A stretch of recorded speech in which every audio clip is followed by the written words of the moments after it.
after overstepping itself. Anyway, we've got the Telegraph now, and the BBC are under fire for saying the dead Iranian president had a mixed legacy. I mean, he forced women to dress modestly and murdered thousands of socialists, but he probably did some bad things as well, Steve. The BBC slated for absurd obituary of Butcher of Tehran. And I've got to be honest, that would be a brave business title. If you were going into halal meats, Butcher of Tehran, but maybe they're not going to do that now. The BBC facing criticism after saying that Iran's hardline president died in a helicopter crash. He had a mixed legacy. There were good people on both sides, I believe, as someone once said. In the obituary, they said that he was loved by hardliners of the Islamic Republic of Iran.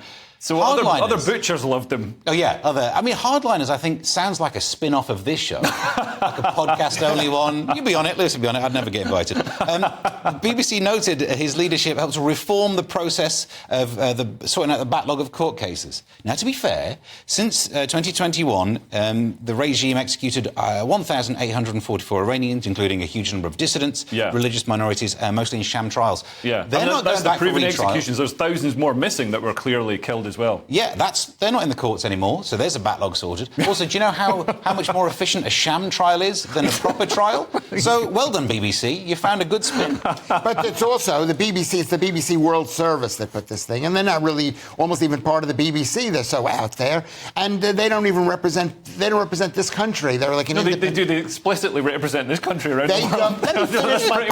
Why are you interrupting me? Because you're wrong. You're talking about blood. I am saying, yes, they're part of this thing, and they're part of that thing, but they're not. But they don't think of themselves as part of this thing. They don't think of. Well, they used to be funded by the. Yes, I know FCO. that. You can't interrupt me because I'm going off on places I don't even know where I'm going. So it's not like I can get back to that place easily.